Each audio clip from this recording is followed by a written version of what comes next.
Baby Say Yes is, alam niyo po yung umpisa, nakakatuwa kasi si Machina. Very humble.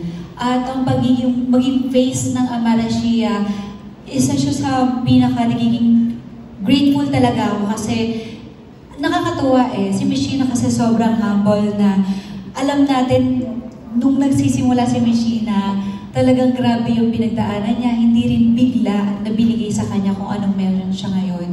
At may mga moments na, di ba nag-aaral ka pa, habang nag-aaral ka, nagtatrabaho siya, walang tulog, wala siyang assistant, siya lang lahat.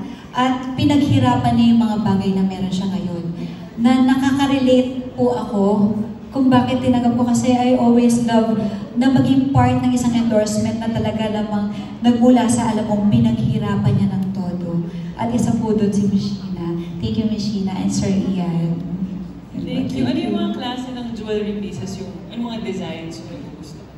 Usually ako, simple lang kasi talaga ako. Nung tinanong ako ng Machina, ano bang gusto ni Sanya? Sabi ko, kayo na po ang bahala. Kasi gusto ko na kapag binibigyan ako, sa kanila mismo manggaling. Kasi ayoko na mismo sa akin, feeling ko, unless kung ako yung bibili talaga, may ganon. Kapag bumibili naman ako, gusto ko, mas simple lang din. Mas more on mga very, parang isang necklace lang, minsan walang pendant, parang kung pwede ganon, maninipis lang, mas ganon sa akin. Pero na medyo, hindi naman po siguro masamang magmayabang today, dahil Amarachia day to day. So, congratulations po talaga sa Amarachia. Thank you, congratulations. Thank you po. Thank you, Miss Kate. Oh, parang mga beauty queen sumagot, di ba? Talagang dire-diretso, talagang malaman na malaman. Unang question pala lang po yun. Now, we have a phone-in question from Pep, from Mr. Nico Tuazon. Okay? So, the first question, ang sabi niya dito is, you've recently entered your fashion girl era. But, could you share how your passion for jewelry began? Where the specific individuals in your life, like influential personalities or family members who inspired you to start curating and investing in your own collection? Sa akin po kasi, to be honest, thank you po pala, Pep. Nag-start naman talaga ako ng walang-wala. Marami ang may alam niyan.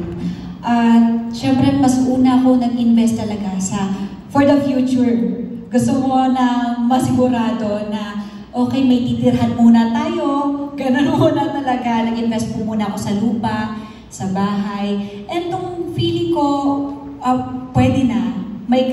Kaya na natin kahit paano. Hindi pa lang po ganun kabongga, no? Pero nung kinakaya na natin makabili. So nag-start ako sa mga earrings lang, na simple lang po. Usually yung mga jewelry na meron ako, hindi ko talaga binili siya. More of, marami yung sa mga friends ko na binigay nila yun sa akin, gift nila sa akin. Nung binibigyan na nila ako, doon ko siya actually na-appreciate na, ay, bagay pala sa akin yung may mga alahas. So, doon ko palang in-start. Siguro doon ko palang masasabi na, pwede na tayong umaura. So, doon pa lang po. Pero now, nung nakilala ko si Machina, ang dami niya mga collections, ito yung start na pwede na akong matuto pa. Alam mo naman tayo, habang tumatanda, habang lumalaki, we always want na matuto tayo sa mga bagay na hindi pa natin alam or hanggang sa pagtanda natin, sana may matutunan pa tayo. Willing po ako, Machina, ha? Wow! Alright. So, nabanggit mo na rin kasi yung kanyang follow-up question is parang related doon sa yung sinabi rin lang. Sabi niya dito, ano ba yung mga bagay na kinoconsider mo kapag ka ikaw ay bumibili at nagsusuot ng alahas o jewelry? Number one, iniisip ko po talaga, kaya ko ba? Yun naman talaga yung totoo Afford ba natin ito? Kapag pinili natin to, bagay ba sa akin? Kasi may mga bagay na, ay, ang ganda niya, baka hindi bagay sa akin, di ba? So, iniisip ko, minsan, kahit pagdating nga rin po sa damit, kahit mahal siya o mura, as long as maganda siyang tingnan sa'yo, yun yung mas pinapriority ko po. Wow! Great answer. Alright. So, Babasahin ko lang yung pangatlong question niya ha. Let's see if hindi mo pa nasagot to sa mga statement. Could you describe the evolution of your personal style?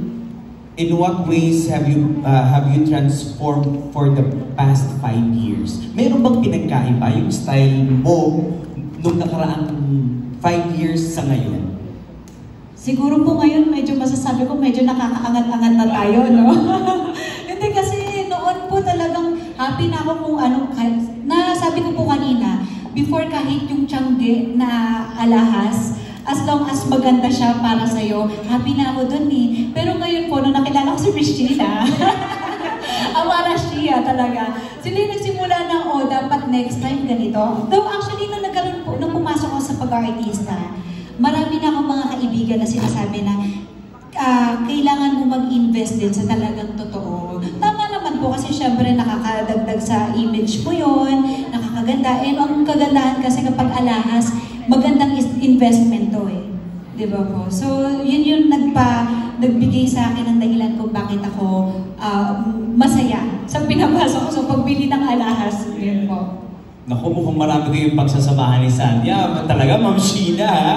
At sabi nga niya, willing na willing siyang magpaturo sa'yo. So I'm sure na hindi mo hahayaan na si Sanya ay magsuot ng mga dahil syempre kung ano ang isusuot niya, yan ang representation ng Amara Shia Jewelry. Nice! Very exciting! Yes. Okay. Alam niyo po ba, share ko lang po during our pictorial, isa po si Miss Sheena sa nag-style sa akin kung ano yung babagay doon sa damit ko. Siya ang nag-iisip noon. So thank you po, Miss Sheena. Ang ganda nga yun ba yung mga lumabas sa video?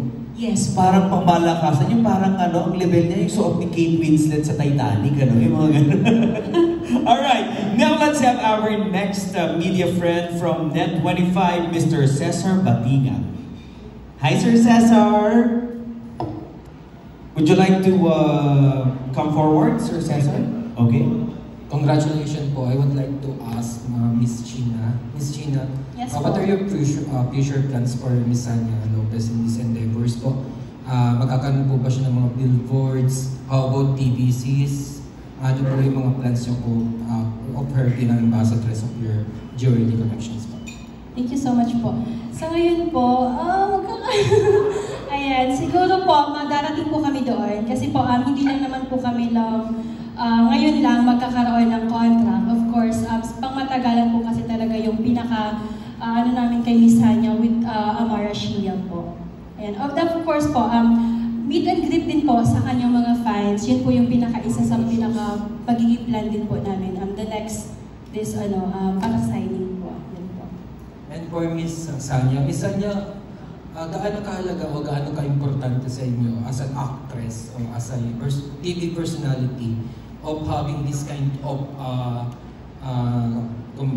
endorsement, especially in-line siya sa jewelry collections. And gaano din ba kahalaga sa isang artista yung mga jewelry collections?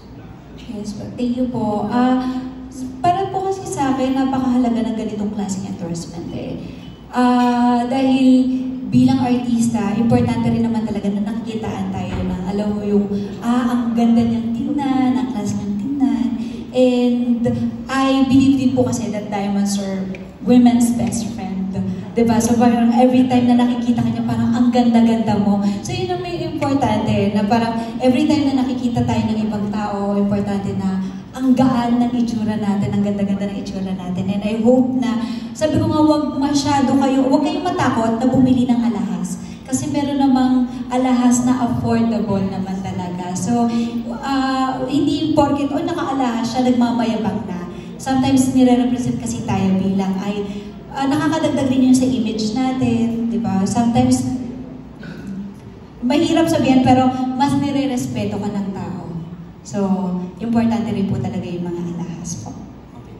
May final question po is again for Miss Sheena. Miss Sheena, may plans po ba kayo to expand more in your business po? Ano po yung mga next po na plans nyo na patayuan ng mga branches? Yes po. Thank you po. We have plan po talaga na mag-expand within Metro Manila po. Sa Trinoma and then Samoa po. And then the next po namin talaga is Cebu and then Davao po. Yun po yung pinaka-plan po talaga ni Amara nationwide po, ayun. Ano po bang lagay ng jewelry